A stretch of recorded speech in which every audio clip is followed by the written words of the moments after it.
Well, last week, both the governor's office and the state superintendent of public schools released guidelines for how Montana public schools can reopen this fall. Now, school officials, however, had already come up with their own guidelines and say they'll consider all three plans as they move forward. MTN's Mike Dennison reports. Local school districts in Montana will make the call on how they plan to reopen this fall and are likely to have some forms of kids back in the classroom with face-to-face learning. But school officials say it won't be business as usual. You may be coming back full bore. I don't believe that it's going to look like that. I think that there's probably going to be a blend of remote delivery of education services if they come back to the classroom in select and smaller groups. Miller says many schools have been surveying parents and school staff on what it will take to make them feel safe. For those who don't feel comfortable being at school among larger groups of people, online classrooms will have to be available. And in-person learning will probably look different too, especially in larger urban districts.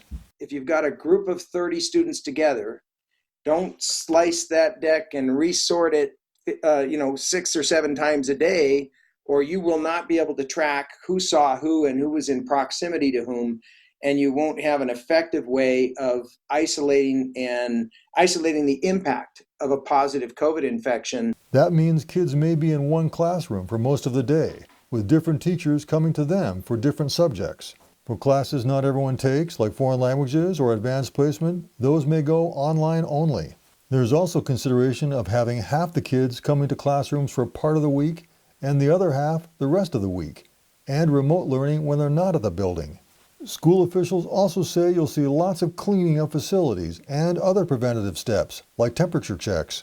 Presence of any type of mitigation is going to be throughout every school day and every school. You're just not going to be able to walk into school and not notice it.